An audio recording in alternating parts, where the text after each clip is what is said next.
Welcome to secret of சமையல். இன்னைக்கு நம்ம பார்க்க போறது ரொம்பவே ஹெல்தியான ஒரு கட்லெட் ரெசிபி. கட்லெட்ல என்னடா ஹெல்தி அப்படின்னு பாக்குறீங்களா? இதுல வந்துட்டு நம்ம வாழைத்தண்டு போட்டு செய்ய போறோம். சரி வாங்க டிலே பண்ணாம இந்த சூப்பரான வாழைத்தண்டு கட்லெட் எப்படி செய்யலாம்னு பார்க்கலாம். ஒரு கடாய் அடுப்புல வச்சிருக்கேன். இதுல வந்துட்டு நம்ம கொஞ்சமா எண்ணெய் விட்டுக்கலாம். ஒரு 2 டீஸ்பூன் அளவுக்கு எண்ணெய் விட்டுக்கோங்க. இப்போ எண்ணெய் சூடாயிடுச்சு. இப்போ இதுல வந்துட்டு ஒரு பச்சை மிளகாய் இந்த மாதிரி பொடியா நறுக்கி வச்சிருக்கேன். பச்சை மிளகாவை சேர்த்திடலாம். பச்சை மிளகாவை நல்லா வதக்கி விட்டுருங்க. அது நல்லா வதங்கினாதான் உங்களுக்கு வந்துட்டு காரம் அடிக்காது. நம்ம கட்லெட் சாப்பிடும்போது பச்சை மிளகாய் வதங்கிடுச்சு. ஒரு வெங்காயம் இந்த மாதிரி நல்லா ஃபைனாக சாப் பண்ணி வச்சுருக்கேன். இந்த வெங்காயத்தை சேர்த்திடலாம். இந்த வெங்காயத்தையும் இதோட சேர்த்து வதக்கிடலாம்.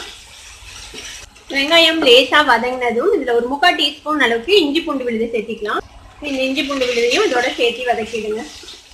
இப்போ இந்த இஞ்சி பூண்டு விழுதும் நல்லா பச்சை வாசனை போக வதங்கிடுச்சு. ஒரு நிமிஷம் பக்கமாக இதை வதக்கியிருக்கோம். இப்போ என்ன செய்யலாம்னா, நான் வந்துட்டு வாழைத்தண்டை நல்லா பொடியாக நறுக்கி வச்சுருக்கேன். நறுக்கி இந்த மாதிரி மோர் தண்ணிக்குள்ளே போட்டு வச்சுருக்கேன். இப்போ இதை என்ன செய்யலாம்னா, நல்லா புழிஞ்சிட்டு இந்த வாழைத்தண்டை வந்துட்டு நம்ம இதுக்குள்ளே சேர்த்திடலாம். நல்லா ட்ரெயின் பண்ணிடுங்க தண்ணியை. நல்லா இந்த மாதிரி ஒட்டை புழிஞ்சிட்டு இந்த வாழைத்தண்டை இதில் சேர்த்திடலாம். கிட்டத்தட்ட 1 கப் அளவுக்கு வாழைத்தண்டு இருந்தது அரிஞ்சதுக்கு அப்புறம். இப்போ இதையும் இதோட சேர்த்து வதக்கி விட்டுலாம்.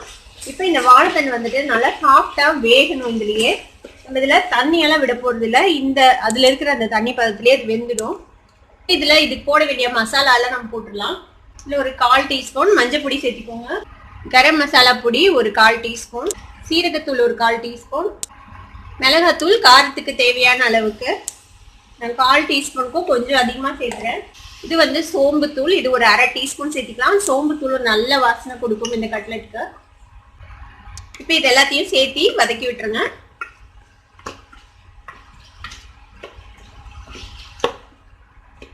இப்போ இது நல்லா வேகட்டும். இதை மூடி போட்டு ஒரு 5 நிமிஷம் லோ ஃப்ளேமில் நம்ம வேக வைக்க போகிறோம். இப்போ ஒரு 5 நிமிஷம் ஆச்சு. நம்ம வாழைத்தண்டு வந்து வெந்திருக்கும். இந்நேரத்துக்கு நம்ம ஓப்பன் பண்ணி பார்க்கலாம். நம்ம மூடி வச்சதுனால எப்படியும் கொஞ்சமா தண்ணி விட்டுருக்கோம் இதுல. அதனால கொஞ்ச நேரம் ஒரு 2 நிமிஷம் இப்படியே ஓப்பன் ஃப்ளேம்லயே நீங்க வந்துட்டு இதை வந்துட்டு வதக்கி விட்டுக்கோங்க. இது வந்துட்டு இந்த அளவுக்கு பொடியா நீங்க வந்துட்டு நறுக்கணும் வாழைத்தண்டு. அப்பதான் வந்துட்டு நீங்க நம்ம டீப் ஃப்ரையோ இல்ல ஷாலோ ஃப்ரையோ பண்ணும்போது கட்லெட் வந்துட்டு பிரிஞ்சு போகாம இருக்கும். ஒருவேளை உங்களால இந்த அளவுக்கு பொடியா நறுக்க முடியல அப்படின்னா என்ன செய்யணும்னா, இந்த அளவுக்கு வதக்குனதுக்கு அப்புறம் இது ஆறுனதுக்கு அப்புறம் மிக்சியில பல்ஸ்ல ஒரே ஒரு சுத்து மட்டும் விட்டு எடுத்துக்கோங்க. அப்பனா உங்களுக்கு வந்துட்டு பிரிஞ்சு போகாம இருக்கும். அப்புறம் இந்த ஈரப்பதமும் இருக்கக்கூடாது. ஈரப்பதம் இருந்துச்சுனாலும் உங்களுக்கு வந்துட்டு பிரிஞ்சு போகும். ஒருவேளை ஈரமா இருக்குது அப்படிங்கிற மாதிரி உங்களுக்கு தோணுச்சுன்னா இதுல வந்துட்டு ஒரு 2 டேபிள் ஸ்பூன் அளவுக்கு நீங்க பிரெட் க்ரம்ஸ் ஆட் பண்ணிக்கலாம். இப்போ இது வந்துட்டு நல்லா பொடியா தான் இருக்கு. அதனால நான் இதை மிக்சியில எல்லாம் போட போறது இல்லை. இப்படியே வந்துட்டு நம்ம கரண்டிலேயே லைட்டா இப்படியே மேஷ் பண்ணி விட்டுடலாம். இப்போ நான் ஒரு 2 பெரிய உருளைக்கிழங்கு இது மாதிரி வேக வச்சு வச்சிருக்கேன். இந்த உருளைக்கிழங்கு வந்துட்டு இதுல சேர்த்திடலாம்.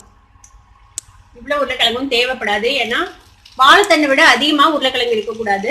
வாழைத்தண்டை விட கொஞ்சம் கம்மியா இருக்கிற மாதிரி பாத்துக்கோங்க உருளைக்கிழங்கு. இது கூடவே கொஞ்சமா கொத்தமல்லி தழை நறுக்கி வச்சிருக்கேன். அதையும் சேர்த்திடலாம். இப்போ இதுக்கு தேவையான அளவுக்கு உப்பு சேர்த்திக்கலாம். இது எல்லாத்தையும் நம்ம நல்லா மிக்ஸ் பண்ணி விட்டுடலாம்.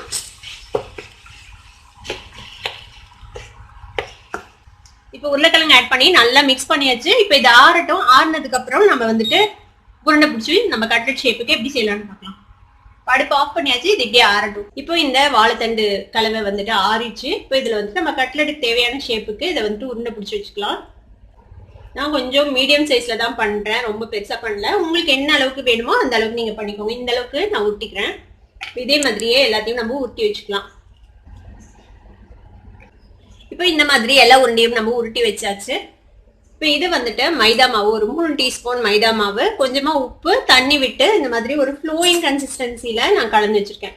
ரொம்ப திக்காவும் இல்லாம ரொம்ப தின்னாவும் இல்லாம நடுத்தரமான ஒரு பேட்டரா இதை வந்துட்டு கரைச்சி வச்சுக்கோங்க.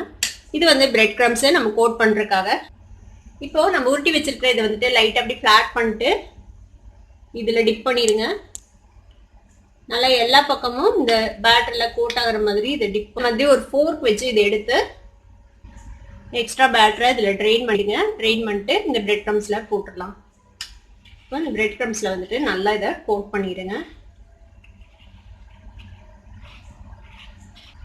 இது மாதிரி இப்போ கட்லெட் ஷேப்புக்கு இதை ஷேப் அப் பண்ணிடலாம்.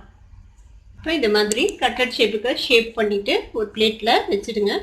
இப்போ இதே மாதிரியே நம்ம எல்லா கட்லெட்டையும் ரெடி பண்ணிக்கலாம். இப்போ எல்லா கட்லெட்ஸையும் நம்ம வந்துட்டு அந்த பேட்டர்ல டிப் பண்ணி க்ரம் கோட் பண்ணியாச்சு. இப்போ இதை வந்துட்டு ஒரு 10 நிமிஷம் நீங்க ஃப்ரிட்ஜ்ல வச்சீங்கன்னா இந்த மேல இருக்கிற கோட்டிங் வந்துட்டு நல்லா செட் ஆயிடும்.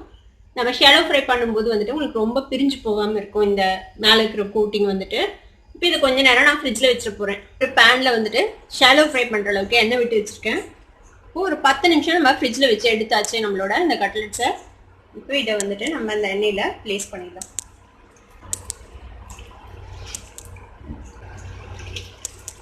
ரொம்ப நிறைய போட்டு டம்ப் பண்ணாதீங்க. இந்த மாதிரி ஓரளவுக்கு ஸ்பேஸ் இருக்கிற மாதிரி வச்சு இதை வந்துட்டு நம்ம ஃப்ரை பண்ணி எடுத்துக்கலாம்.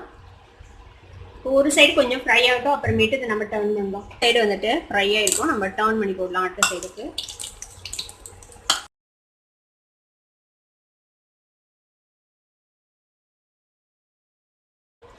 இப்போ இன்னொரு சைடும் ஃப்ரை ஆகட்டும். 2 சைடும் இந்த மாதிரி திருப்பி போட்டு நல்லா கோல்டன் கலர் வர வரைக்கும் நம்ம வேக வச்சு எடுத்துக்கலாம். இப்போ நம்மளோட கட்லெட் வந்துட்டு 2 சைடும் நல்லா ஃப்ரை ஆயிடுச்சு. இப்போ நம்ம வந்துட்டு இதை ஆயிலேருந்து ரிமூவ் பண்ணிக்கலாம். பாருங்க 2 சைடும் ஈவனாக ஃப்ரை ஆயிடுச்சு. இதில் வேகத்துக்கு எதுவும் இல்லை, நம்ம ஆல்ரெடி வேக வச்சிட்டோம். இந்த மாதிரி ஆயில் ட்ரைன் பண்ணிட்டு இந்த மாதிரி ஒரு டிஷ்யூ பேப்பரில் வச்சுடுங்க. பாருங்க நம்மளோட சூப்பரான வாழைத்தண்டு கட்லெட் இப்போ ரெடி ஆயிடுச்சு. இதே மாதிரி மீதி இருக்கிற கட்லெட்ஸையும் நம்ம வந்துட்டு போட்டு எடுத்துக்கலாம். இப்போ நம்மளோட சூப்பரான வாழைத்தண்டு கட்லெட்டை இந்த மாதிரி ஒரு சர்விங் பிளேட்ல நம்ம சர்வ் பண்ணிடலாம். இந்த மாதிரி ரா ஆனியன்ஸ் அப்புறமேட்டு டொமேட்டோ சாஸோட நீங்க வந்துட்டு பரிமாறலாம். ரொம்பவே சூப்பரா இருக்கும். கண்டிப்பா இந்த டேஸ்டியான ஹெல்தியான வாழைத்தண்டு கட்லெட்டை நீங்களும் ட்ரை பண்ணி பாருங்க. ட்ரை பண்ணி பார்த்து எப்படி இருந்தது அப்படின்னு கமெண்ட்ஸ்ல ஃபீட்பேக் கொடுங்க. இந்த வீடியோ உங்களுக்கு பிடிச்சிருந்தா சப்ஸ்கிரைப் பண்ணுங்க, பக்கத்துல இருக்க பெல் ஐகானை கிளிக் பண்ணுங்க. அப்பதான் நோட்டிஃபிகேஷன்ஸ் உடனே உங்களுக்கு வந்து சேரும். லைக் பண்ணுங்க, ஷேர் பண்ணுங்க. தேங்க்யூ ஃபார் வாட்சிங் this video viewers. Bye bye.